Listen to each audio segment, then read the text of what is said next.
अशरफिल अंबिया'i वल मुरसलीन व अला आलिहि व अस्हाबिहि अजमईन अम्मा बअद फ़अऊज़ु बिल्लाहि मिनश शैतानिर रजीम बिस्मिल्लाहिर रहमानिर रहीम वला तहिनु वला तहज़नु व अंतुमुल अअलौना इन कुन्तुम मुमिनीन। आमन्तु बिल्लाहि सदक़ल्लाहुल अज़ीम। ली खम्सतुन नुत्फ़ी बिहा हर्रल वबाइल हातिमा अल मुस्तफ़ा वल मुर्तज़ा व इब्नाहुमा वल फ़ातिमा।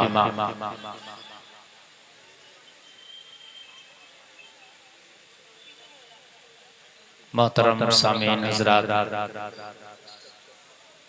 ये आज का अज़ीमुश्शान प्रोग्राम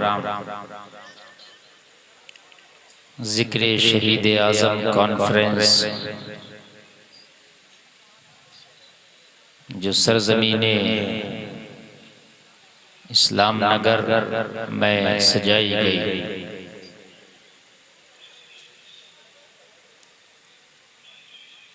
मेरी पहली बार आपकी इस बस्ती में हाजिरी हुई। बहुत अच्छा प्रोग्राम ये कमेटी वालों ने, बस्ती वालों ने सजाया है। मैं दुआ करता हूँ अल्लाह ताला इस बस्ती में अपनी रहमत का नुज़ूल फरमाए और इस बस्ती वालों की परेशानियों को मेरा मौला दूर फरमाए। हज़रात, जिस बस्ती में अल्लाह उसके रसूल का जिक्र होता है, उस बस्ती से आफात व बलियात दूर हो जाते हैं और अल्लाह की रहमत झमाझम बरसती है। बड़े मुबारकबाद हैं आप लोग, मुबारकबाद के काबिल हैं कि आज ये एक रात आपने अपने आका हुसैन के नाम कर दिए और आप सब अपने बिस्तरों को छोड़कर आका हुसैन की मोहब्बत में यहाँ तशरीफ ले आए। आपकी मोहब्बतें बहुत लाजवाब हैं, बहुत अच्छी हैं, लेकिन हमेशा याद रखिए मोहब्बत जब भी कीजिए पूरी कीजिए, अधूरी नहीं होना चाहिए। आका हुसैन की मोहब्बत में आप अपने घरों से तो आ गए, मगर अभी आप यहाँ नहीं बैठ सके। कोई उधर बैठा है, कोई पीछे खड़ा है, कोई उधर खड़ा है। ये मोहब्बत अभी पूरी नहीं, अधूरी है। अगर मोहब्बत हो तो फिर पूरी हो। अगर वाकई आप जिक्र हुसैन में आए हैं तो फिर आप दूर ना बैठे, यहाँ आए। ये आगे सब बच्चे बैठे हैं, इन बच्चों को कुछ नहीं पता कैसे सुनना है, क्या सुनना है। तो आप लोग अगर वाकई सुनने के लिए आए हैं और सुनने के मूड में आए हैं तो आप डरिए मत। आपसे चंदा नहीं लिया जाएगा, आपको सिर्फ यहाँ इसलिए बुलाया जा रहा था कि आपको सवाब ज्यादा मिले। आप उठ के आए। मेरे भाई इधर जो बैठे ये भी उठ के आए, ये अंधेरे में जो बैठे रुमाल हिला रहे हैं, ये इधर तशरीफ ले आए। ये देखो ये सब बच्चे बैठे हैं, ये बच्चे बेचारे बातें कर रहे हैं, ये नहीं जानते कैसे जलसा सुना जाता है। आप ये कुर्सी वाले नौजवान आप ही लोग आ जाएं यार, डरो मत, आ जाओ। ये लोगों को डर लग रहा है, इन लोगों को डर लग रहा है कि मौलाना हमारा खून निकाल के किसी को चढ़वा ना देंगे। इतना डर रहे हैं, इतने कहने पे भी नहीं आ रहे हैं। आप देख रहे हैं, इतने कहने पे भी। अरे भाई आप डरिए मत, यहाँ आइए, ये आगे आए। ये बच्चों को, बच्चे यहाँ बच्चे बैठे हैं, यहाँ आए। इन बच्चों को पीछे करें। आप नौजवान, आपको अरे कुर्सी छोड़ दो यार, आप कुर्सी वाले नहीं, आयतल कुर्सी वाले हो। इधर आइए, इधर इधर आइए। हाँ आप लोग भी आ जाए, आ जाइए इधर तशरीफ लाइए, इधर आइए। अरे खड़े वालों आप भी आ जाओ, पहलवान इधर आ जाओ। इतनी देर नहीं लगती है। आप लोग तो ऐसा डर रहे हैं। देखिए आप वहाँ खड़े रहेंगे तो मैं नहीं बोल पाऊंगा सही तरीके से। आपने मेरे आगे इन बच्चों को बिठा दिया। कमेटी वाले कहाँ हैं हमारे? कमेटी वाले लोग इनको कम से कम बच्चों को हटा करके यहाँ बड़े लोगों को बिठाएं। समझ रहे हैं? ये काम कमेटी वालों का है। इतनी मेहनतें की हैं कमेटी वालों तुमने, तो ये थोड़ी सी मेहनत और करो। ये बच्चे सब शोर मचाएंगे। हाँ इधर आ जाओ, बच्चों को इधर भेजो, इधर भेजो बच्चों को इधर। हाँ ये फील्डिंग लगाना बहुत जरूरी है। वो जो मोटरसाइकिल पे खड़े मेरे भाई इधर आ जाइए। अरे नौजवानों आ जाओ यार, आज आपको बुलाया जा रहा है। करबला का जलसा सुनने आए हो, करबला का जिक्र सुनने आए हो, आगे ना बैठ सको तो यार फिर क्या मोहब्बत है। आ जाइए। वो हाँ मेरे भाई मोटरसाइकिल छोड़ दो, बिल्कुल छोड़ दो मोटरसाइकिल। आज आप लोग अच्छे लग रहे हैं। अब मैं आपके लिए दुआ करूंगा कि जो हुसैन की मोहब्बत में यहाँ आकर बैठ गया है, अल्लाह ताला उसके गुनाहों को माफ फरमाए, आपके कारोबारों में बरकतें अता फरमाए। बड़ा अच्छा माशाअल्लाह अब आपने किया। माहौल देखिए, उस वक्त सब बिखरे हुए थे। बिखरे हुए जब तक रहेंगे ना तो जब तक काम नहीं चलेगा। कुरान में है वअतसिमू बिहब्लिल्लाहि जमीअन वला तफर्रकू, अल्लाह की रस्सी को मजबूती से थाम लो और तफरकाबाजी ना करो। फिक्रो मत, बिखरो मत, फैलो ना, इत्तेफाक में रहो, इत्तेहाद में रहो। इख्तिलाफ मौत है। जिस दिन आपने इत्तेहाद कर लिया ना, एक अंग्रेज ने लिखा है कि जितने नमाजी जुमा में होते हैं, अगर इतने नमाजी फजर में होने लगे तो फिर से मुसलमानों की हुकूमत आ जाएगी। अंग्रेज ने लिखा है, अंग्रेज ने लिखा है कि जिस दिन जुमे के बराबर टोपियां और जुमे के बराबर नमाजी जिस दिन फजर में होने लगे मस्जिदों में, तो उस दिन फिर से इन टोपियों वालों की हुकूमत आ जाएगी। समझ रहे हैं आप? उनसे फिरे जो हम तो आई कमी वक़ार की, हमें तो करनी है शहंशाह बतहा की रजा जोई, वो जो अपने हो गए तो रहमते परवरदिगार अपनी। सुभान अल्लाह। अल्लाह आपको सलामत रखे। अब बताइए बिल्कुल अच्छा लग रहा नहीं? अब बताएं, सुनने को तैयार हैं? नींद तो नहीं आ रही ना? तो हाथ उठा के बोलो या हुसैन। जितनी मोहब्बत करते हो इतनी जोर से बोलो या हुसैन, और जोर से बोलो या हुसैन, या हुसैन। माशाअल्लाह अब बिल्कुल बेदारी है, बिल्कुल बेदारी है। और अल्लाह ताला आपको करबला वालों के सदक़े में मेरा मौला नेकियों की तौफीक अता फरमाए। माशाअल्लाह बड़ी देर से आप सुन रहे हैं, आपने बेहतरीन नाते सुनी, अच्छी अच्छी मनक़बतें, अच्छी निज़ामत सुनी। मैं आपके सामने हाजिर आ गया। हज़रात अब मुकम्मल तौर से मैं इंशाअल्लाह आपकी खिदमत करूंगा, आपको सुनाऊंगा और आप सुनिएगा।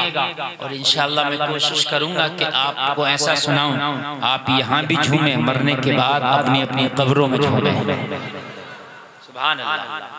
ये इस्लाम नगर है। अच्छा, तो इस्लाम नगर बड़ा प्यारा नाम है, इस्लाम नगर, यानी वो बस्ती कि जिसमें इस्लाम वाले बसते हो। सुभान अल्लाह। कमेटी वालों की इस काविश ने गांव वालों को एक मौका दिया कि वो जिक्र हुसैन सुने, और मुझे उम्मीद है कि कमेटी के लोग सब होंगे यहाँ हाजिर हैं। हाजिर कमेटी वाले? अच्छा माशाअल्लाह। सुलेमान साहब कहाँ हैं? हाजिर हैं माशाअल्लाह, हाथ उठा दो काफी है। हामिद साहब का, हामिद साहब माशाअल्लाह। आकिल साहब हाजिरी हो रही है, किधर है? हाँ माशाअल्लाह। अच्छा मुजस्सिम साहब किधर गए? अच्छा अच्छा माशाअल्लाह। नाजिम, मोहम्मद शाहिद, कासिम साहब, सुहेल साहब, हाशिम भाई, हाशिम भाई, हाशिम भाई हाथ उठाएं, किधर है हाशिम भाई? अरे माशाअल्लाह इधर बैठे हैं, पीछे कुर्सी पे बैठे हैं हाशिम भाई। शौकीन साहब किधर हैं? शौकीन साहब, अच्छा माशाअल्लाह। अच्छा हामिद ठेकेदार हैं माशाअल्लाह। इब्ने हसन किधर हैं? अच्छा माशाअल्लाह। साहब ये शकील साहब किधर है? शकील साहब सो गए? आए इतनी पीछे बैठे हैं। मुनाजिर हुसैन किधर है? अच्छा आप बैठे हैं, माशाल्लाह मुनाजिर भाई। ये लोगों के नाम मैंने, इन्होंने बड़ी मेहनतें की हैं और इनके अल्लाह जज्बों में और तरक्कियां दी। किसी का नाम ना लिया हो तो ये ना सोचें हजरत ने हमारा नाम नहीं लिया। किसी का नाम हम लें या ना लें, अल्लाह सबके नाम जानता है और अल्लाह दिलों के हाल जानता है। अल्लाह दिलों में खुलूस अता फरमाए।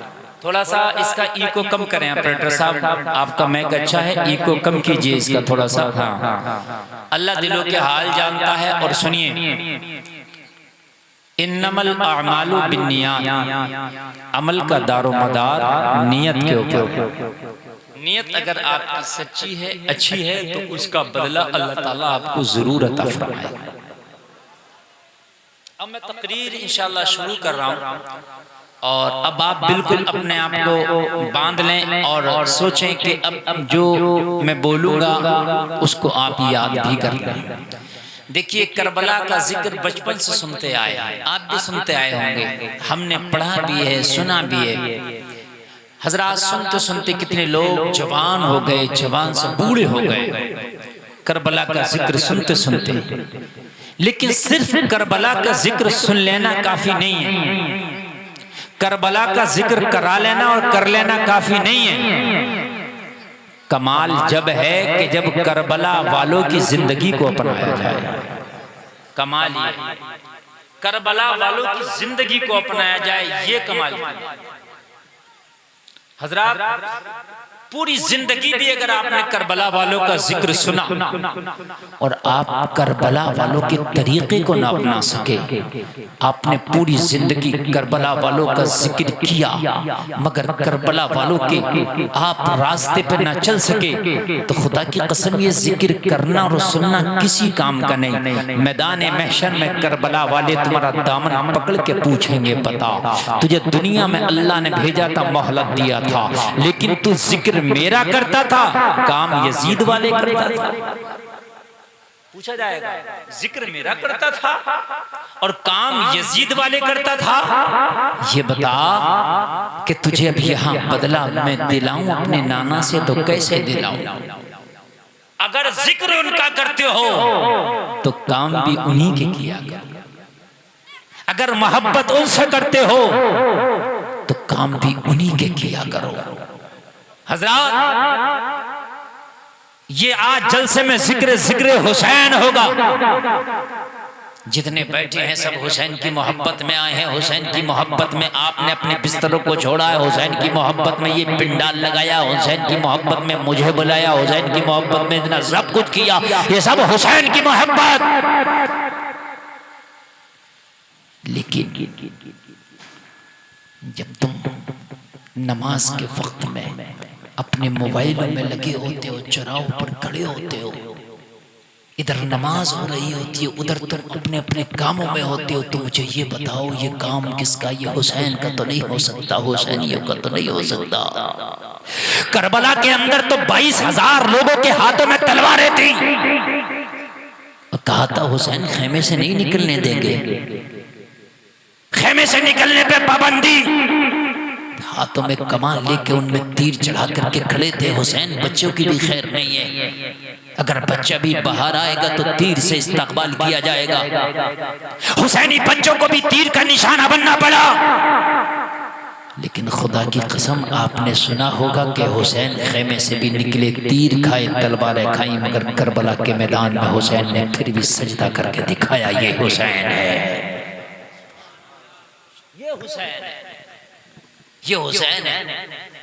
तीर चले, तलवारें चली, नेज़े चले, वो चलते रहे, मगर सूखे हुए रेगिस्तानों पर जिसने सजदा करके दिखाया वो हुसैन है, वो हुसैन है। हुसैन दुनिया में एक है, हुसैन कायनात में एक है। हुसैन अली के बेटे को कहते हैं, नबी के नवासे को कहते हैं, जो करबला के मैदान में 22,000 चलती हुई तलवारों के सामने सजदा कर ले, वो हुसैन होता है। और जो अपने सारे काम छोड़कर मस्जिद में जाके नमाज पढ़ ले वो हुसैनी होता है।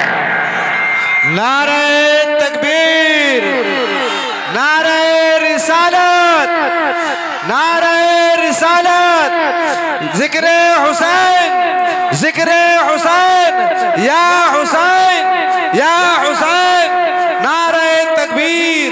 सुभान अल्लाह, सुभान अल्लाह। देखिए हुसैन एक है, दूसरा हुसैन नहीं आ सकता। ऑपरेटर साहब कॉलम की आवाज बढ़ा के और थोड़ा सा बेस बढ़ाएं, कॉलम की आवाज दें। कॉलम जो है इसकी आवाज बढ़ाएं और थोड़ा बेस दें, इसमें बेस। आप समझिए हुसैन एक ही है, दूसरा नहीं हो सकता क़यामत तक। लेकिन हुसैनी लाख भी हो सकते हैं, करोड़ों भी हो सकते हैं। जो हुसैन के रास्ते पे चले वो हुसैनी है, और वो हुसैनी, वो सच्चा हुसैनी है। आप हुसैन नहीं बन सकते। हुसैन एक है, जो फातिमा का दूध पीता है वो हुसैन होता है। जो अली की उंगलियां पकड़ के चल ले वो हुसैन होता है।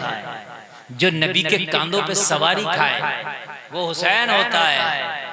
लेकिन जो दुनिया के कामों को ठुकरा करके नमाज के वक्त में नमाज अदा कर ले वो हुसैनी होता है। वो हुसैनी होता है, वो हुसैनी होता है। आज हमारे मुसलमानों में अजीब मामला है। उनसे पूछो, हुसैनी कहेगा मैं सबसे बड़ा हुसैनी, मैं हुसैनी, मैं हुसैनी। उससे पूछो तू हुसैनी है? हाँ मैं हुसैनी हूँ। उससे पूछ अगर तू वाकई हुसैनी है तो वजू का तरीका याद है? कहेगा नहीं। नमाज 5 टाइम की पढ़ता? कहेगा मौलाना नहीं। एक ने मेरे पास फोन किया, बोला हजरत ये बताइए ताजिया बनाना कैसा है? ये खुराफात बहुत चलती है। 10 दिनों तक तो इतनी चलेगी कि अगर 100 फोन आएंगे तो 90 फोन यही आएंगे, ताजिया बताओ, सिर्फ ताजिया। अच्छा 10 दिन हुसैनी बनेंगे और 350 दिन 355 दिन क्या बनोगे? साल में 365 दिन है तो पूरे 365 दिन हुसैनी रहो, खाली 10 दिन के हुसैनी ना बनो। बात समझ में आई कि नहीं आई? बताइए ताजिया बनाना क्या है? मैंने कहा बताएंगे, पहले नमाज सुनाओ हमें। समझ रहे हैं? नमाज सुनी तो खुदा की कसम अगर 90 ताजियादारों ने फोन किया तो मुश्किल से 88 के नमाज याद नहीं निकली, सिर्फ 2 के। और 2 के भी ऐसे निकली कि अगर कवायद की रोशनी में सुनी जाती तो वो भी नहीं। अब मुझे बताइए कहाँ की हुसैनियत है? बताइए आप मुझे, कौन सी हुसैनियत है? मैं नहीं मानता इस हुसैनियत को। नमाज याद नहीं है, ताजिए के लिए मरा फिर रहा, मौलवियों को गालियां दिए फिर रहा, ये कौन सी हुसैनियत है? हाँ तू नमाजी था, 5 वक्ता नमाजी, शरीयत पे अमल करता है, अब मौला हुसैन से मोहब्बत करता है, वाकई मोहब्बत करता है। तो अगर अल्लाह ने पैसा दिया है तो घर बाद में बना, पहले करबला जा। बात है कि नहीं? अल्लाह ने अगर पैसा दिया है तो यहाँ ताजिया बना के ज़ियारत ना करो, ओरिजिनल जाके करबला की ज़ियारत कर। और पैसा नहीं है तो फिर भी ये है कि चलो नक्शा एक करबला शरीफ बनाओ, बना के एक जगह रख लो, ज़ियारत कर लो, बात खत्म हो गई। ये ताजिया है। घुमाना, लड़ाना, जिताना, ये कहाँ से आया? ये खाली की खुराफात। ये आशिक़ हुसैन का काम नहीं है। पहले नमाज है, नमाज फर्ज है, और हुसैनी जो होगा पहले नमाज पढ़ेगा। नमाज शर्त है। रोज़े महशर के जहाँ गुदास बुबद अव्वली पुरशिश नमाज बुबद। लोगों मैदान महशर में सबसे पहला अगर सवाल होगा तो आपसे ये सवाल नहीं होगा कि दुनिया में कितना खेत जोत कर आया है, कौन कौन सा खेत करके आया। सबसे पहला अगर सवाल होगा तो ये होगा इस्लाम नगर के लोगों के नमाज पढ़ के आया है कि नहीं पढ़ के आया है। सबसे पहला सवाल नमाज का होगा। हमारी मस्जिदें खाली हैं, मस्जिदें आज वीरान है। मस्जिदों के मीनारों से अजानों की आवाजें आती है, लेकिन कोई जाने की कोशिश नहीं करता। हम बवेले करते हैं। जो हजारों खुदाओं को मानते थे आज वो एक प्लेटफॉर्म पर खड़े हैं, जो एक खुदा को मानते थे वो हजारों जगह बट गए। हुसैनियत क्या है आज मैं आपको बता करके जाऊंगा। तेरे पड़ोस में अगर कोई भूखा है तो उसको खाना खिला दे, ये हुसैनियत है। अगर कोई गरीब बच्ची है उसके निकाह में उसकी मदद कर दे, ये हुसैनियत है। अगर कोई बीमार है उस बीमार का इलाज करा दे, ये हुसैनियत है। कोई कमजोर है उसे सता रहा है, कोई उसका साथ दे दे, ये हुसैनियत है। अगर तुम्हारे गांव में तुम्हारी बस्ती में कोई हराम काम होता है, गलत काम होता है, उसे रोक दो, ये हुसैनियत है। किसी की शादी में डांस पार्टी हो रही है, कोई रोकने नहीं जाता, देखने के लिए हजारों लोग चले जाएंगे। कुर्सियां डाल के एक से एक आगा बैठा होगा, छतों पे खड़े होंगे, औरतें छतों पे खड़े होंगी, भैया कुर्सी डाल के देख रहा है डांस पार्टी, तो बहन छत पे से देख रही है, देख वो भी रही होती है। भैया सोच रहा था मैं देख रहा हूँ, बेटा तू ही नहीं देख रहा, तेरी बहन भी देख रही है। समझ रहे हैं? हम हुसैनी हैं, डांस पार्टी देख रहे हैं, हम हुसैनी हैं। अगर कोई हराम काम होता रोक दो, यही हुसैनियत है। इसलिए कि हुसैन मदीने में रहते थे, यजीद शाम में रहता था। मेरे हुसैन उसके हराम कामों को रोकने के लिए करबला पहुंचे हैं, रोक के दिखाऊंगा। और हुसैन ने यजीद के हराम कामों को रोक दिया। ये हुसैन है, रोक दिया। हम कहते हैं हमें क्या जरूरत पड़ी है, मस्जिद के इमाम साहब आए तो तकरीर करने के लिए मस्जिद के इमाम साहब तकरीर करेंगे कि नाचना गलत है, शराब पीना गलत है। मस्जिद के इमाम साहब की तकरीर से काम नहीं चलेगा। हुसैनी तुम भी हो, हुसैनी मस्जिद के इमाम साहब भी हैं। मस्जिद के इमाम उसके खिलाफ तकरीर करेंगे और तू रद्द अमल करेगा, उसके साथ नहीं रहेगा, मुखालफत करेगा। और अल्लाह ने अगर पावर दी है तो जाकर रोक दो उसको। गलत काम हो रहा है जाकर रोक दो, ये हुसैनियत है। लोग कहते हैं हमें क्या जरूरत पड़ी है। अगर तो हुसैनी, हुसैन कहते थे मुझे क्या जरूरत पड़ी है, जो यजीद कर रहा है करने दो, शराबे पी रहा पीने दो, गुंडागर्दी कर रहा करने दो। मैं तो मदीने में बैठा हूँ, सबसे प्यारा शहर मदीना, सबसे मुबारक शहर मदीना, सबसे सुंदर शहर मदीना, सबसे अच्छा शहर मदीना, लाजवाब शहर मदीना। मैं तो मदीना में हूँ। मदीने में मस्जिद नबवी है, नबी के रोजे के करीब। अगर एक नमाज पढ़ो तो 50,000 नमाजों का सवाब मिलता। हुसैन कहते मुझे क्या जरूरत है कि मदीना छोड़ के जाऊं, एक नमाज पढ़ूंगा तो 50,000 नमाजों का सवाब मिलेगा। मैं क्यों जाऊं करबला के जंगलों में, मैं क्यों जाऊं वहां कूफा में, मैं क्यों जाऊं बेवफा लोगों के पास, मैं क्यों जाऊं गद्दारों के पास, मैं क्यों जाऊं प्यास के लिए, मैं क्यों जाऊं अपने बच्चों को भूखा रखने के लिए, मैं क्यों इतना लंबा सफर करूं। मैं तो यही सजदे करूंगा, यही मौला मौला करूंगा, यही अल्लाह अल्लाह करूंगा। नहीं, हुसैन उसे कहते हैं जो शरीयत के खिलाफ काम हो तो मदीना छोड़ के उसे रोकने पे राजी हो जाए। ये हुसैन। अगर आप हुसैनी हैं, अगर गांव में कोई गलत काम हो रहा, हराम काम हो रहा, रोक दो। और ऐसा रोको, पहले मीटिंग करो, मीटिंग करके रोको उसे, हाथ से रोको। और अगर ना रुके तो उसका बाइकआउट कर दो। बिल्कुल नहीं हो रहा है। कितने मुसलमानों में बेनिकाह के औरतें रह रही हैं, बेनिकाह के, और खूब उनके घर का पानी पी रहे हैं, खूब अपनी शादियों में खिला रहे हैं, खूब उनके यहाँ जाके खा रहे हैं और कह रहे हैं कि मैं तो हुसैनी हूँ। तो हुसैनी नहीं है, काम यजीदियों के करता। मैदान महशर में ये तेरी हुसैनियत मुंह पे मार दी जाए। बहुत बड़ा अलमिया बगैर निकाह के आज कितनी रह रही है, मैं आपको बता रहा हूँ। आप कहोगे हजरत आपको कैसे पता, तो सुनो। कुछ तो ऐसे हैं कि उन्होंने अपनी बीवी को गुस्से में तलाक दे दिया और ऐसे रखे फिर तलाक के बाद।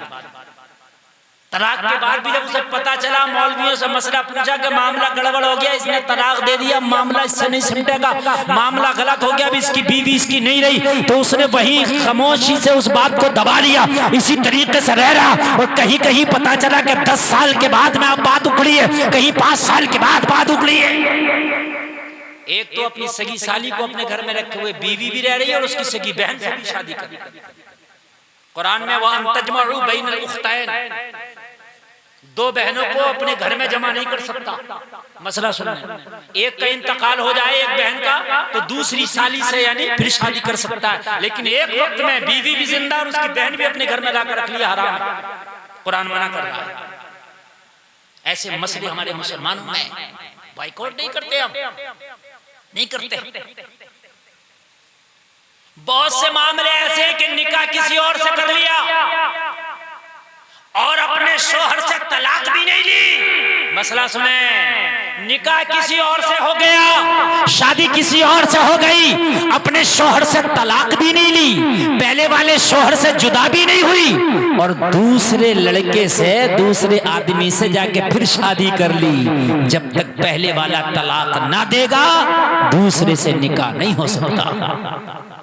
ये भी चल रहा है, कान खोल करके सुने, ये भी चल रहा है। अगर कहीं भी ऐसा चल रहा हो तो आज मैं आपको बता करके जा रहा हूं, लोगों मुखालफत करना। आज दीन इतना खत्म हो गया, लोगों के दिलों से ईमान इतना निकल गया, ये हराम है। बगैर निकाह के अपने घर में रख रहा बीवी को, ये हराम है। उसके बावजूद भी गांव वाले, बस्ती वाले खूब उससे दोस्ताना, खूब मामला ताल्लुकात लड़ा रहे। मैदान महशर में क़यामत के दिन अल्लाह ताला इसके साथ तुझे भी खड़ा कर देगा। क्या कर, हराम काम हो तो मुखालफत करो उसकी। कोई डीजा बजाए ना, डीजा, समझ रहे हैं, मना करो। और ना माने तो चुपके से 112 नंबर पे कॉल कर दो। अब तो सुविधा इतनी लंबी है, तेरा पता भी ना चलेगा, डीजे रुक जाएगा। पुलिस वाले आके जब तक भरवाना देंगे जब तक जा नहीं सकते इस्लाम नगर से। हाँ, जा नहीं सकते, कोई भी ना करेगा, समझ रहे हैं आप, कोई नहीं करेगा। करो इस काम को। अगर कोई डीजा बजाए, अगर कोई डांस पार्टी करे, कर दो 112 पर फोन, चुपके से कहना भाई मेरा नाम नहीं आना चाहिए, ये सब बंद करा के जाओ। नाम का भी पता नहीं चलेगा, खुद बंद करा के जाएंगे। समझ रहे हैं? ये हुसैनियत है, सवाब मिलेगा इसमें, सवाब मिलेगा। किसी की लड़की का रिश्ता छुड़वाने में बहुत आ गए हो, लड़कों के रिश्ते मरवाने में बहुत आ गए हो। रिश्ते मरवा लो, लड़कियों के रिश्ते छुड़वा लो, इसमें बहुत आगे हो। अरे कान खोल करके सुन, अगर किसी का रिश्ता हो रहा, अगर करवाने में मदद नहीं कर सकता तो तू छुड़वाने वाला कोई नहीं होता। रिश्ता तोड़वाने वाला, रिश्ता छुड़वाने वाला, कान खोल करके सुन ले, अल्लाह की लानत है उस पर।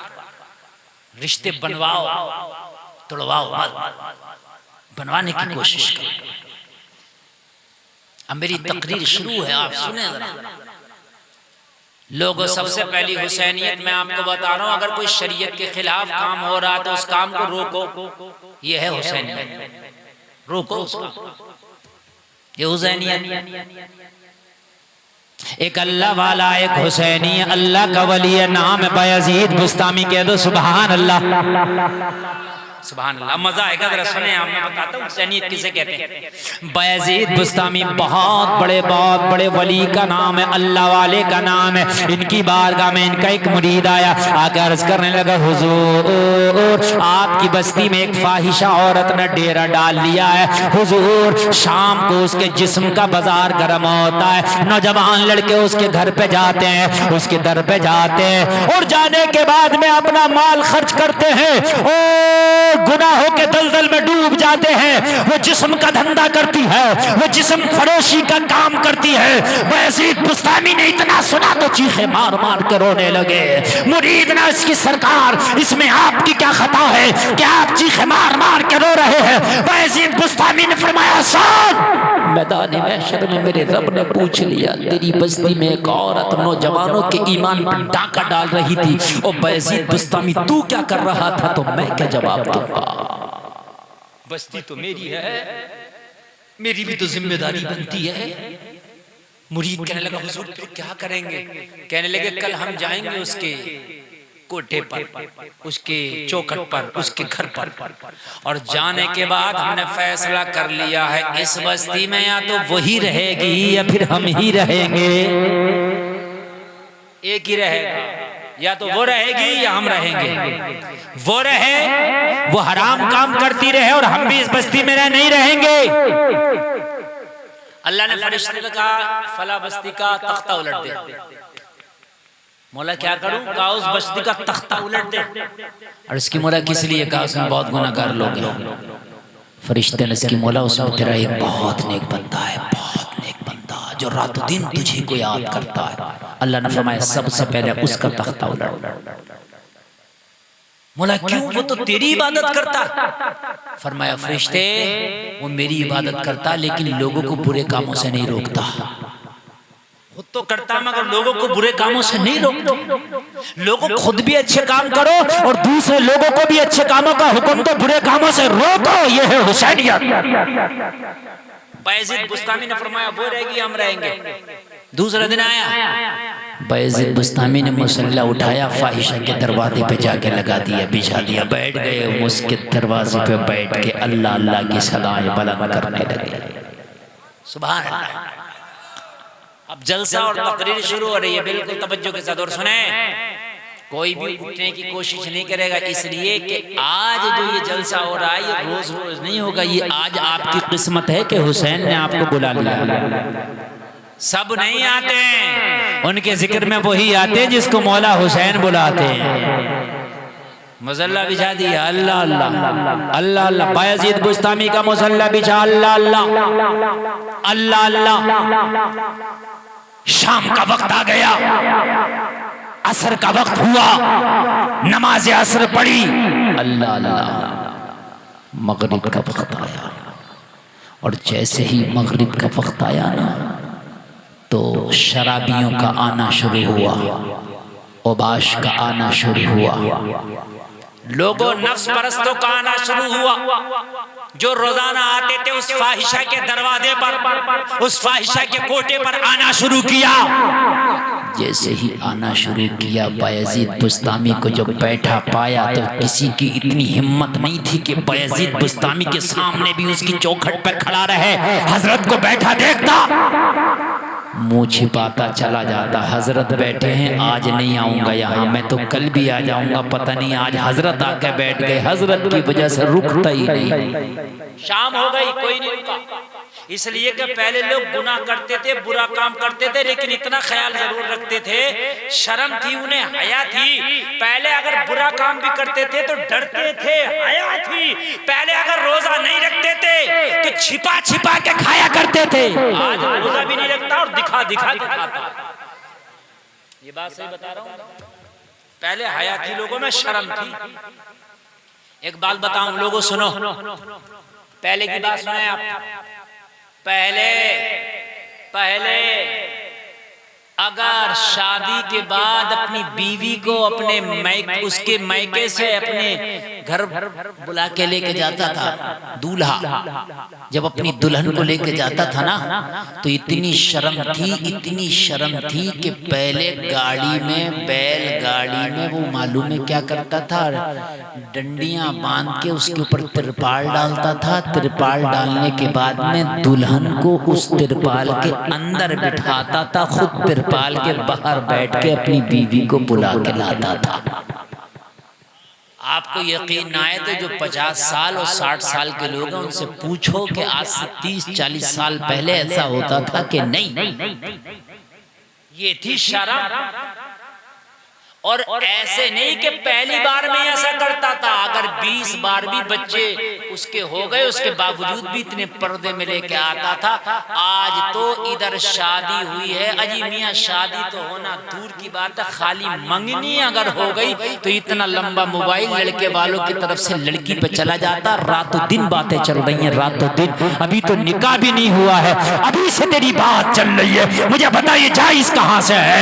ये तो हराम है। जब तक निकाह नहीं हुआ, जब तक ये तेरी बीवी नहीं है, जब तक लड़की से कोई रिश्ता नहीं है। हमने तो देखा मंगनियां भी टूट जाती हैं, बारातें भी वापस चली जाती हैं, फिर बात जो कर रहा है ये जायज कैसे हो?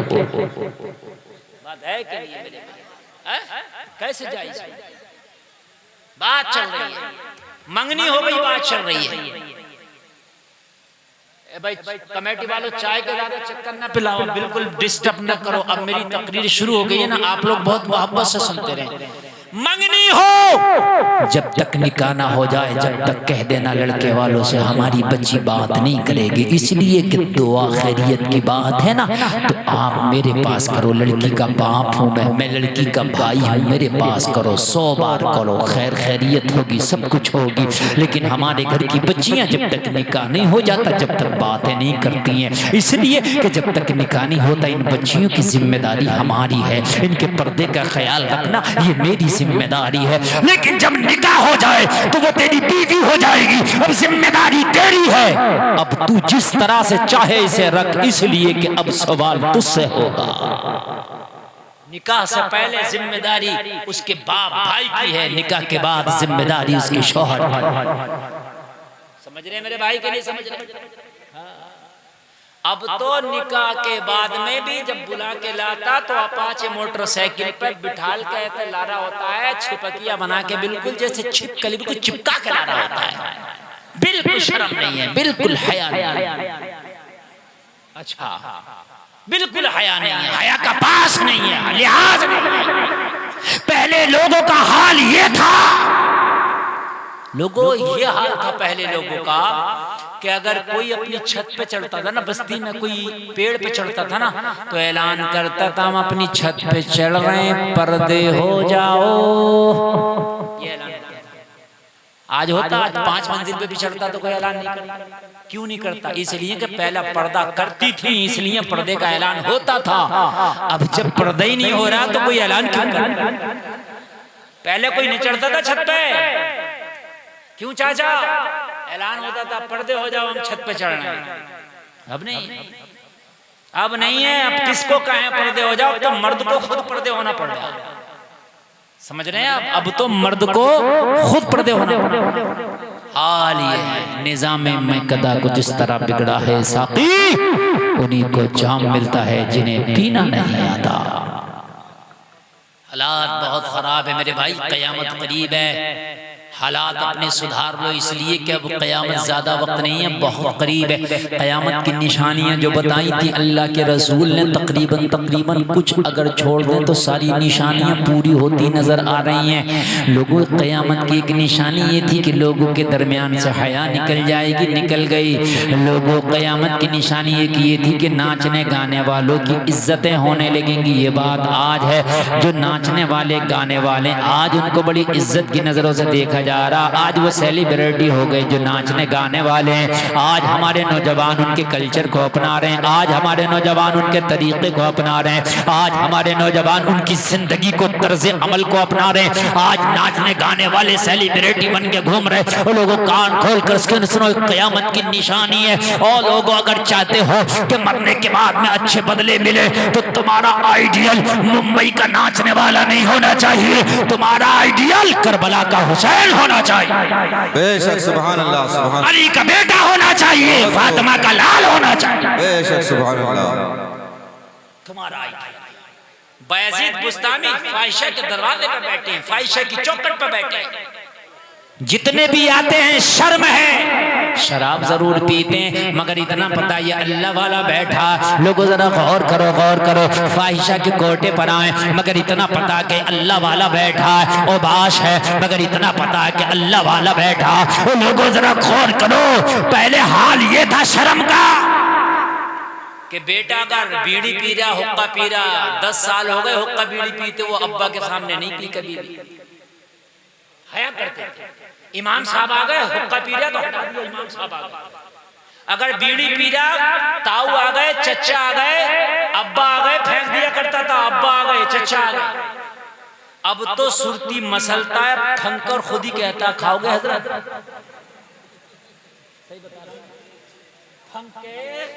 और खूब मसल के कहता खाओगे। हया खत्म हो गई, हया बिल्कुल खत्म हो गई, शर्म नहीं रही लोगों में।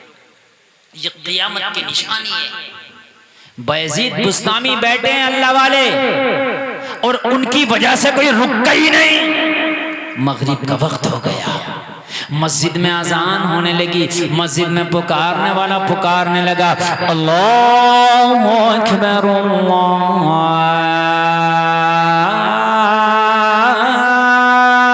अल्लाहु अकबर। मगरिब की अजान, अल्लाह वाला बैठा है, बायजीद बुस्तामी बैठे हैं। अल्लाह वालों की शान ये है कि वो दुनिया में कहीं पर भी चले जाएं, दुनिया का कैसा भी इलाका, कैसा भी खित्ता हो, वो दुनिया की परवाह नहीं करते, माहौल की परवाह नहीं करते। वो परवाह करते हैं तो अल्लाह की इबादत की परवाह करते हैं। फाहिशा का दर है, फाहिशा का घर है, उसकी चौखट है, अजान हो रही है। बायजीद बुस्तामी ने मगरिब की नमाज की तैयारी कर ली। सुभान अल्लाह, यार जरा जोर से बोल दो सुभान अल्लाह। मगरिब की नमाज की तैयारी कर ली। अल्लाह अल्लाह। इधर अजान हुई, इधर मुसल्ले पे बायजीद बुस्तामी खड़े हो गए, नमाज मगरिब अदा कर ली। नमाज मगरिब अदा करने के बाद जैसे ही मुसल्ले पे बैठे, फाहिशा की खादमा आ गई। फाहिशा ने भेजा, जाओ आज देखो दरवाजे पे कितने लोग आए, सबकी लिस्ट बना के लेके आओ, सबकी लिस्ट बना के लेके आओ। जब खादमा आई तो क्या देखा कि दरवाजे पे आज कोई है ही नहीं, ना कोई शराबी है, ना जुआरी है, ना सट्टेबाज है, ना ओबाश है, ना नफ्स परस्त है, ना हबश का पुजारी है, कोई नहीं। एक बैठा है दाढ़ी वाला, टोपी वाला, तस्बीह वाला, मुसल्ले वाला, एक बैठा है बस। कहने लगी, बाबा यहाँ कैसे आना हुआ? क्या रास्ता भूल गए? यहाँ आप जैसों का काम नहीं, यहाँ टोपी दाढ़ी वालों का काम नहीं है, यहाँ तस्बीह मुसल्ले वालों का काम नहीं है। यहाँ शराबी आते हैं, जानी आते हैं, जुआरी आते हैं, नफ्स परस्त आते हैं, बिगड़े हुए आते हैं। आपने फरमाया रास्ता हम नहीं भटके हैं, रास्ता तेरी मालिकिन भटक गई है। हम इसलिए आए हैं कि अब या तो वो रहेगी या हम रहेंगे, फैसला करना है। तो कहा आप क्या चाहते हो?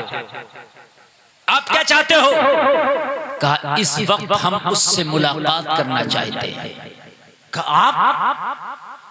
आपका काम उससे मिलना नहीं है। कहने लगे तेरा ये काम नहीं है कि मेरा काम मिलना है कि नहीं है, ये बता कि उससे मिलने के लिए फीस कितनी लगती है, हम मिलना चाहते हैं।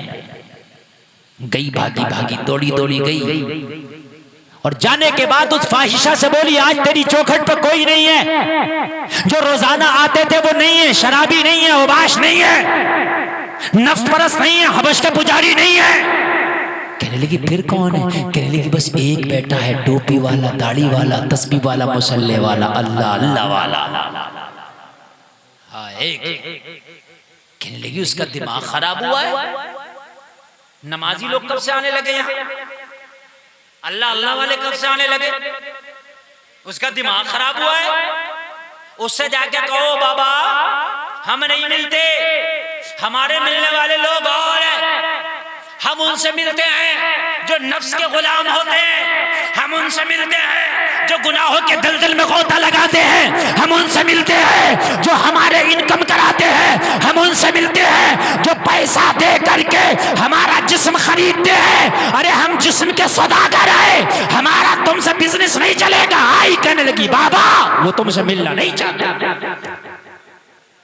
वो जिस्म की सौदागर है, वो उन्हीं से मिलना चाहती है जो जिस्म की तिजारत करते हैं, वो आपसे नहीं मिलेगी। बायजीद बुस्तामी ने मुस्कुरा के फरमाया, वो बेटी उससे ये पूछ के आया कि तुझे टोपी दाढ़ी तस्बीह मुसल्ले से कोई मतलब नहीं, उससे ये पूछ के मिलने की कीमत क्या लगेगी। जमाना देखो अल्लाह वाला काम करता है, कभी कभी अल्लाह वाले के काम उल्टे होते हैं, जमाने को उल्टे नजर आते हैं मगर हकीकत में वो काम सीधे होते हैं। उल्टी ही चाल चलते हैं दीवान गाने इश्क, आंखों को बंद करते हैं दीदार के लिए। अल्लाह वालों की शान निराली होती है, दुनिया वालों की नजर में काम उल्टे नजर आते मगर वो सीधे होते। कहने लगे हम मिलना चाहते हैं उससे, ये पूछ मिलने की कीमत क्या लगेगी। अरे वो जिस्म की सौदागर है ना, उसे तो कीमत चाहिए ना, कीमत देने हम तैयार हैं। फिर गई, कहने लगी वो मिलना चाहता है, वो जिद कर रहा है, वो चाहता मिलेगा और वो कीमत पर मिलना चाहता, कीमत देना चाहता है। फाहिशा ने इतनी कीमत बताई, इतनी कीमत बताई, इतनी ज्यादा कीमत बताई ताकि कीमत सुन के वो मुझसे मुलाकात का मुश्ताक था। और एक बात बताऊं मैं आपको, बड़ी प्यारी बात बता रहा हूं, बड़ी अच्छी बात बता रहा हूं, सुनिए जरा इस बात को गौर से। अगर आप अच्छे हो जाओ तो अल्लाह का करम आपके ऊपर ऐसा होता है कि बुराई आप तक नहीं आती है, अल्लाह ताला बुराई को आपसे पहले ही बचा देता है। आप जब बुरा काम करते हो तो बुराई चल चल के आपके पास आती है, बुराई ढूंढती फिरती है आपको, कहाँ मिलोगे, गलियों में मिलोगे वही पकड़ लेगी। घरों में मिलोगे वहीं आ जाएगी। और आप नेकियां करो, अच्छाई करो तो नेकियां आपको ढूंढती फिरेंगी। आप नमाजी बन जाओ तो हज की दरख्वास्त भी आपके लिए अल्लाह मंजूरी कर देगा। सुभान अल्लाह। यूट्यूब एक ऐसी चीज है, उस पर जो तलाश करो वही आता है, फिर खुद ब खुद आता है। आप देख लियो, तजर्बा करके। आप यूट्यूब पे गाने सुनो, गाने आएंगे पुरानी के, नई फिल्मों के, बीट की फिल्मों के गाने आएंगे। आप तकरीरें सुनो, यूट्यूब जब खोलोगे जब तकरीर आएगी, जो सर्च करोगे वो आएगा। ये बात हकीकत है कि नहीं है? अगर आपको यकीन ना आए तो एक लड़का यहाँ बैठा होगा, नवाब नाम का, बड़ी मोहब्बत करता है हमसे। वो कह रहा था हजरत 7 साल हो गया मैं आपकी तकरीरें सुनता हूँ। उसने यूट्यूब खोल के दिखाया तो मेरी तकरीर के अलावा उसके यूट्यूब में कुछ आ ही नहीं आया। जिधर से भी खोल लो मेरी तकरीर, क्योंकि जो सर्च करोगे वही आता। ऐसे ही इंसान का है, जो तुम ढूंढते हो वो तुम तक पहुंचता। अगर तुम बुराइयां करोगे, गुनाह ढूंढोगे तो गुनाह चल चल के तुम्हारे पास आएंगे, और अगर नेकियां करोगे, अच्छाइयां करोगे तो नेकियां चल चल के तुम्हारे पास आएंगी। चल चल बुराइयां तुमसे बच जाएंगी, बचेंगी बुराइयां तुमसे। एक बात बताऊं मैं आपको, कहीं नाच हो रहा हो, कहीं पर खूब मजाक हंसी और खूब वो चल रही हो बेहयाइयां, हमने तजर्बा किया है। हम निकल जाएं, ये मौलाना लोग, ये कोई भी निकल जाए, मैंने ये देखा औरतें कुछ शर्म करें मगर फिर भी कहती हैं हजरत आ रहे हैं, थोड़ी सी शर्म करके थोड़ा सा मामला उस वक्त ठंडा हो जाता है। इसलिए कुछ ना कुछ अल्लाह ने इन लोगों की शर्म और हया रखी है कि इनकी वजह से बुराई थोड़ी सी हट बच जाती है। सही बता, आपको यकीन ना है, मैं आपको सबसे बड़ी बात बता रहा हूँ आज, और सबसे बड़ी बात आप लोग भी सुनो, आप तजर्बा करना। आपने कभी सफर किया होगा ट्रेन में, बस में, अगर नहीं किया होगा तो आप करेंगे देखना। ट्रेन और बस में जमात आती है, जो बीच की जमात होती है, न मर्द ना औरत, 6 नंबर वाली जो, ये 6 नंबर वाली जो जमात होती है बड़ी खतरनाक होती है। ये जब मांगती है तो जो देने वाला वो तो देते ही है, जो देने वाला नहीं है उससे भी ले लेती है। सही बता, बड़ी खतरनाक जमात, दे देगा क्यों नहीं, बड़े बड़े कंजूस से निकलवा लेती है जमात, बड़े बड़े कंजूस से। मगर अल्लाह का शुक्र है, मुझे आज 14 साल हो गए सफर करते हुए, पूरे हिंदुस्तान का सफर करता हूँ, खुदा की कसम मिंबर रसूल पे बैठा हूँ। आज तक ट्रेन में मेरे साथ इस जमात ने न मुझसे मांगने की कोशिश की है, न मेरे साथ कोई बदतमीजी करने की कोशिश की है। खाली ये देखते ये टोपी दाढ़ी वाले छोड़ दो। आज भी कदर है इस चीज की, आप देख लेना, आप देख लेना, ये कदर है। आपके दो दाढ़ी ना हो, टोपी ना हो, दोगे तुम तो तुम्हारे दादा देंगे वहां, वो निकलवाना जानते हैं, समझ रहे हैं आप? हाँ, लेकिन अल्लाह का फजल है, मैंने एक बार एक से पूछ भी लिया, मैंने कहा भैया एक बात ये बताओ, तुम हम लोगों से क्यों नहीं मांगते? कहते हम ही नहीं मांगते, तुम अल्लाह वाला। मैंने कहा चलो हम तो बड़े गुनाहगार हैं, तुम्हारी नजर में सही, समझ रहे हैं आप? तो कम से कम जैसा ढंग बनाओगे वैसा रंग हो जाएगा, जैसा ढंग होगा वैसा रंग होगा। अगर नेकियों की जुस्तजू में रहोगे तो नेकियां तुम्हें ढूंढेंगी, अगर गुनाहों के जुस्तजू में रहोगे तो गुनाह तुम्हें ढूंढेंगे। और जलसे में आने वालों जरा गौर करो, फाहिशा ने कहा उससे कह दो उसका काम नहीं है, अल्लाह वाले ने कहा उससे कीमत पूछ। जब कीमत पूछने की बात की ना तो उसने इतनी कीमत बताई कि वो आ ना सके, लेकिन अल्लाह वाले के दिल से लगी थी फैसला हो के रहेगा, या तो हम रहेंगे या वो रहेगी। सुभान अल्लाह। कई गुना कीमत मांगी, बायजीद बुस्तामी ने निकाल के जुब्बे की जेब से जो मांगा दे दिया, कर ले जा, और इससे भी अगर ज्यादा मांगे वो भी ले जाए, लेकिन आज एक बार मुलाकात हमें करना जरूर है। कीमत अदा कर दी, और कीमत अदा करने के बाद जैसे ही उसके हुजरे में, उसके कमरे में बायजीद बुस्तामी ने जाने के लिए तैयारी की तो लोगों जरा गौर करो, फाहिशा की खादमा ने कहा रुक जाओ, उधर से हम इशारा करेंगे तो आना। बायजीद बुस्तामी को रोक दिया गया। लोगों जरा गौर करो, जितना सबों से वो माल कीमत वसूलती थी, आज एक से इतनी कीमत लेके बैठ गई। अब जब यजीद बुस्तामी आने लगे तो फाहिशा ने सोचा आने वाला बड़ा मालदार है जो सबके बराबर अकेला कीमत दे के आ रहा है, ये तो बहुत मालदार है। अगर आज यहाँ से खुश होके गया तो ये तो रोजाना आया करेगा, रोजाना इतनी मोटी रकम दे के मुझे जाया करेगा, इसलिए आज इसे खुश करना जरूरी है। मगर उसको क्या पता था तेरी क्या औकात तो उस अल्लाह वाले को खुश करे। आज अल्लाह वाला ही तेरी जिंदगी बदल के चला जाएगा। सुभान अल्लाह, सुभान अल्लाह। बहुत प्यारी बात कर रहा हूँ। अभी जिक्र हुसैन भी करूंगा, करबला पे भी आऊंगा, मगर मैं हुसैनियत बता रहा हूँ बस, उसके बाद हुसैन का जिक्र।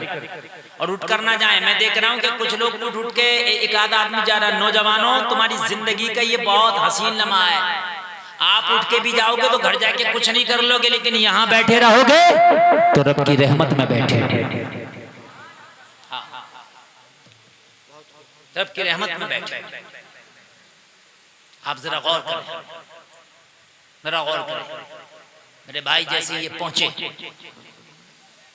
फाहिशा ने मजीद बनाओ सिंगार किया, आज खुश करके भेजूंगी। अल्लाह वाला आया है, आज इस पे अपना रंग चढ़ा के भेजूंगी। मगर इसे क्या पता था अल्लाह वालों पे ऐसा रंग चढ़ा हुआ होता, उन पे किसी का रंग नहीं चढ़ता, वो जमाने में अपना रंग चढ़ा देते। सुभान अल्लाह, सुभान अल्लाह। बहुत ख्वाजा गरीब नवाज हिंदुस्तान में आए तो किसी हिंदुस्तानी का रंग न चढ़ा, मेरे ख्वाजा ने 90,000 पे अपना रंग चढ़ा के छोड़ा। सुभान अल्लाह। तो बोल रहा आज हमारे नौजवानों पर रंग बहुत जल्दी चढ़ जाता है। कभी किसी हीरो का चढ़ गया, कभी किसी हीरोइन का चढ़े, हीरोइन के रंग भी चढ़ जाए नौजवानों पे। कभी हीरोइनों की तरह भी बाल रख के घूम रहे होते हैं, हीरोइनों की तरह भी मेकअप पैटर्न बना रहे होते हैं। कान भी छिदवा लिए बहुत से नौजवानों ने, तो कान नाक और छिदवा लो, नाक और बचिए, इसे भी छिदवाओ, चूड़ियां भी पहनो, पूरा काम करो। कान छिदवा के घूम रहे हैं, कान, समझ रहे हैं? कान छिदवाए पड़े, पैंट फाड़े पड़े, पैंट।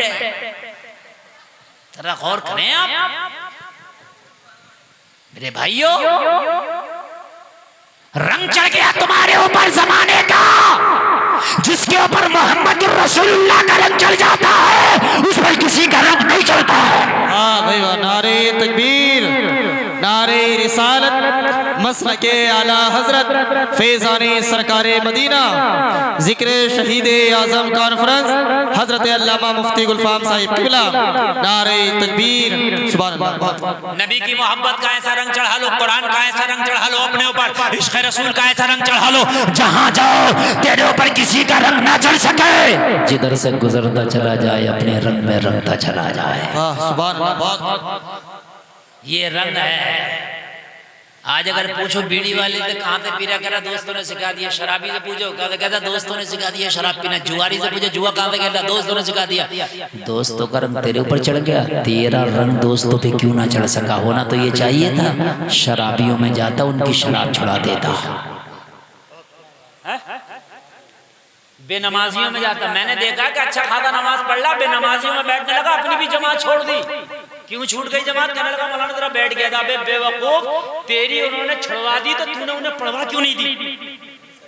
यार जरा बोलो ना। जब वो तेरी छुड़वा सकते हैं तो तू उन्हें पढ़वा क्यों नहीं सकता? उनका रंग तेरे ऊपर चढ़ रहा है, तेरा रंग उनके ऊपर क्यों नहीं चढ़ रहा? तेरा चढ़ रहा, अपना भी चढ़ा के ना। बस हमारे नौजवानों का तो ये हाल है, बस वो कैसेट लगाएंगे उस वाली, वो नी साबरी वाली, बड़े झूमेंगे। मुझे चढ़ गया चिश्ती रंग, रंग बड़ा झूमेगा, चिश्ती रंग चढ़ गया, फजर पड़ी ना चिश्ती रंग चढ़ गया। बेपर्दगियों का घर में माहौल है, तेरे पर चिश्ती रंग चढ़ गया। तेरे पर चिश्ती रंग नहीं, तेरे पर बोरान चढ़ गया, बोरान। तुझे आगरे के पागल खाने में जाने की जरूरत है, सही बता रहा। चिश्ती रंग चढ़ गया, खुदा की कसम अगर चिश्ती रंग चढ़ गया होता तेरे ऊपर तो तेरे रंग ढंग खैरों की तरह नहीं होते, तू सुन्नत रसूल के सांचे में ढला होता। बेशक सुभान अल्लाह, बहुत जिंदाबाद जिंदाबाद। बहुत तेरे घरों से कुरान की तिलावत की आवाज़ें आ रही होती, तेरे घर से अल्लाह अल्लाह की सदाएं आ रही होती। फजर के वक्त में तेरे घर में सन्नाटा ना छाया होता, फजर के वक्त में तेरे घर में खर्राटे लेके नहीं सो रहे होते, बल्कि फजर का वक्त होता तेरे घर में बच्चा बच्चा जागा होता। ए लोगों, तेरी बीवी भी नमाज पढ़ रही होती, तेरी अम्मी भी नमाज पढ़ रही होती, तेरी बहनें भी नमाज पढ़ रही होती, तू भी मस्जिद में नमाज के लिए गया होता और फजर के बाद तेरे घरों से कुरान की तिलावत की आवाजें आ रही होती, कुरान के पारों की आवाजें, खुदा की कसम तिलावतें हो रही होती। ये था तेरे ऊपर रंग, ये रंग जिस दिन तेरे ऊपर चढ़ गया, जमाना तेरा कुछ ना बिगाड़ पाएगा, जिधर से तू गुजर जाएगा जमाना तेरे रंग में रंगता नजर आएगा। बहुत खूब, नारे तकबीर, या रसूल अल्लाह, या रसूल अल्लाह, जिंदाबाद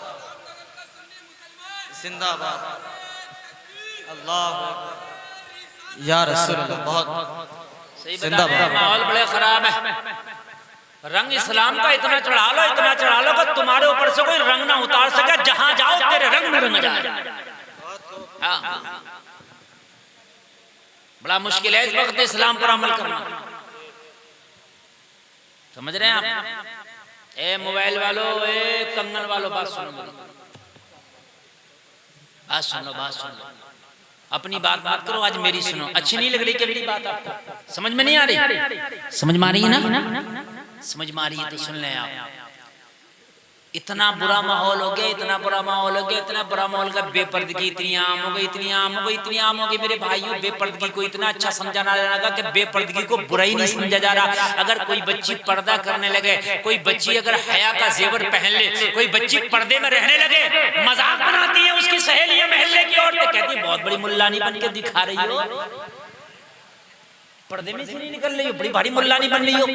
जबकि सही बात तो ये थी कि ये बच्ची सही है, जो कनीज़े फातिमा बन के बैठी है यही बच्ची सही है, जो बेपर्दा बाजारों में घूम रही वो सही नहीं है ना। अपना रंग ऐसा रंग लो, अगर झूठों में जाओ तो उसका झूठ छुड़वा दो, बेनमाजियों में जाओ तो उन्हें नमाजी बना दो, शराबियों में जाओ शराबे छुड़वा दो, लोगो झूठ बोलने वाले में जाओ उनके झूठ छुड़वा दो। अरे गौसे आजम अब्दुल कादिर जिलानी, जिनको तुम बड़े पीर दस्तगीर कहते हो, जिनको तुम मोहब्बत में 11वीं शरीफ करते हो, बचपन में डाकुओं में चले गए, जा रहे हैं काफिले के साथ पढ़ने के लिए, डाकू मिल गए रास्ते में, डाकुओं ने घेर लिया गौसे आजम का काफिला। मोहब्बत से सुनना, डाकुओं में, डाकुओं के सामने बड़े बड़े अच्छों की बोलती बंद हो जाती है, लेकिन मेरा गौस डाकुओं में भी आ गया, डाकुओं में फंस गया। चारों तरफ से डाकुओं ने घेर लिया, लूटना शुरू कर दिया, काफिले वालों को लूटा, उनका माल लूटा। जब सबको लूट लिया, गौसे आजम का बचपना है, इन पर किसी की नजर नहीं पड़ती, इनको तो ये देखकर छोड़ दिया करते, ये बच्चा इस पे क्या होगा। लेकिन एक डाकू ने सोचा लाओ मालूम करने में क्या जा रहा है, इस बच्चे से भी मालूम करके देखूं, हो सकता है इसके पास कुछ हो। गौसे आजम के पास आया, आके कहने लगा बच्चा क्या तुम्हारे पास भी कुछ है? गौसे आजम ने फरमाया हाँ है ना, हमसे तो किसी ने पूछा ही नहीं, 40 अशरफियां हमारे पास है। पड़ गया, कहने लगा बच्चा तुम तो बता ही नहीं रहे, 40 अशरफियां। हाँ, तो कहने लगे तुमने क्यों नहीं बताई? काम से किसी ने पूछा ही नहीं, हमने बताया नहीं, तुमने पूछा बताया। तो कहा सब लोगों से तो माल पूछा जाता, तो डाकुओं से माल छिपाते, मना करते हैं नहीं ये होता, जब भी मना करते हैं तुमने कैसे बता दिया? कहने लगे हमने इसलिए बता दिया, हमारी अम्मा जान ने कहा था बेटा कभी झूठ ना बोलना। सुभान अल्लाह। हम तो रंग में रंगे हुए हैं, झूठ बोलने के लिए मना कर दिया, तो इसलिए हमने बतला दिया। कहाँ का ये हमारी सदरी की जेब में सिली हुई है, निकालो, निकाल के दे दी। जरा गौर करें बेटा, बता दो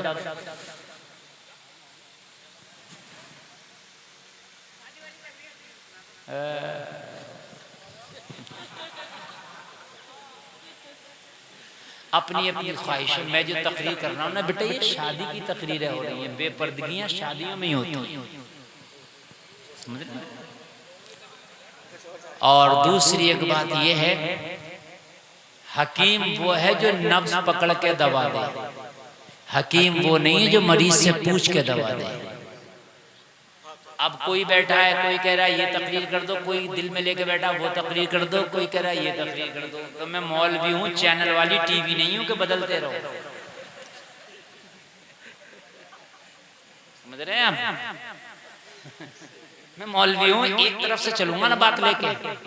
मैं हुसैनियत बता रहा हूँ क्या, और उसके बाद हुसैन की जिंदगी बताऊंगा।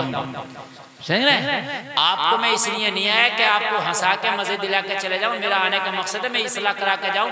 यहाँ पर जलसा हुआ तो चाहे 2 नमाजी बढ़े, लेकिन बढ़ने चाहिए। ये है, 2 ही लोग झूठ से तौबा करें मगर करना चाहिए।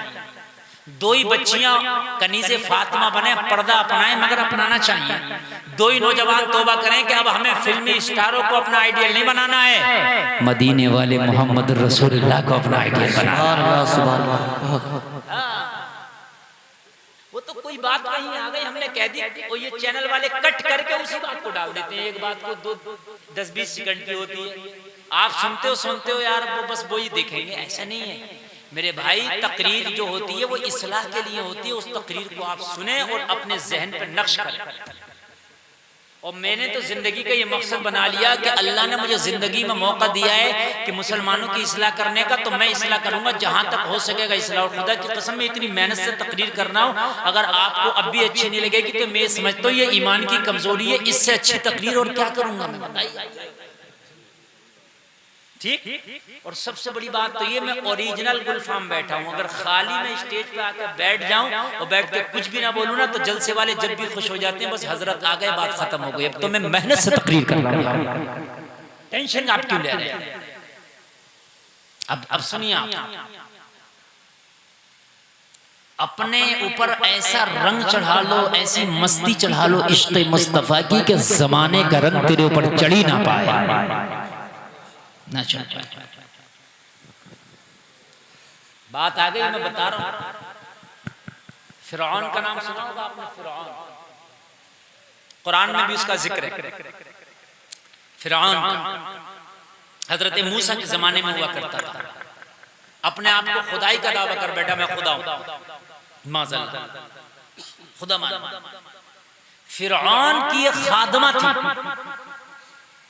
ईमान ले आई थी हजरत मूसा पर, अल्लाह वाली थी।